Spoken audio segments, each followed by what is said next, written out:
अमेरिकी राष्ट्रपति Donald Trump और उनके सलाहकार एलन मस्क ने सरकारी नौकरियों में भारी कटौती शुरू कर दी है। शुक्रवार को सरकार के अलग अलग विभागों से 9500 से ज्यादा कर्मचारियों को निकाल दिया गया। इन कर्मचारियों में वो लोग शामिल हैं जो सरकारी जमीनों का प्रबंधन करते हैं और सैन्य दिग्गजों की देखभाल करते हैं। अभी तक ज्यादातर उन कर्मचारियों को निकाला गया है जो नौकरी के पहले साल में थे और जिनके पास कम सुरक्षा थी। अगले हफ्ते टैक्स विभाग यानी कि IRS से भी हजारों कर्मचारियों को हटाने की योजना बनाई जा रही है, जिससे 15 अप्रैल को टैक्स भरने की आखिरी तारीख से पहले मुश्किलें बढ़ सकती हैं। अब तक करीब 75,000 कर्मचारी सरकार से स्वेच्छा से अलग होने के लिए दी गई योजना यानी कि बाय आउट प्लान का हिस्सा बन चुके हैं।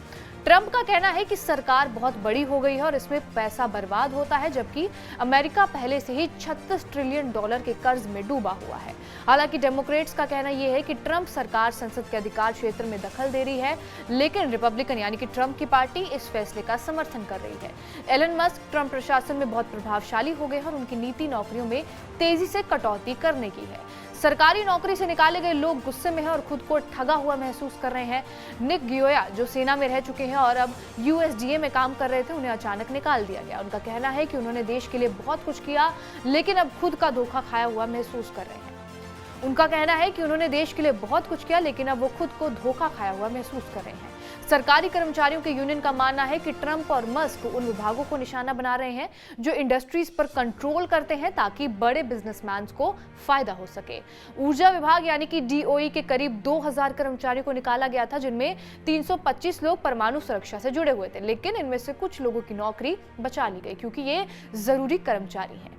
सूत्रों के मुताबिक आंतरिक विभाग यानी कि इंटीरियर डिपार्टमेंट, जो राष्ट्रीय उद्यानों और तेल गैस पट्टों का प्रबंधन करता है, उससे भी 2300 कर्मचारी निकाले गए हैं। इसी तरह centres for disease control and prevention यानी कि CDC ने भी 1300 कर्मचारियों को हटाने का ऐलान किया है। इसके अलावा सरकारी कर्मचारियों के यूनियन ने इस फैसले के खिलाफ मुकदमा दायर कर दिया है और ट्रंप और मस्क ने सरकारी कर्मचारियों की सुरक्षा को खत्म करने, विदेशी सहायता को रोकने और कुछ सरकारी एजेंसियों को बंद करने की कोशिश की है।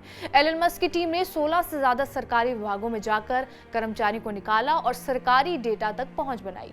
अब ट्रेजरी विभाग इस मामले की जांच कर रही है कि क्या सरकारी सिस्टम की सुरक्षा से कोई समझौता हुआ है या फिर नहीं। बहरहाल इस खबर के ऊपर आपकी क्या प्रतिक्रिया है, हमें कमेंट करके जरूर बताएं। बाकी देश और दुनिया की तमाम बड़ी खबरों से अपडेटेड रहने के लिए सब्सक्राइब करिए TV9 भारतवर्ष।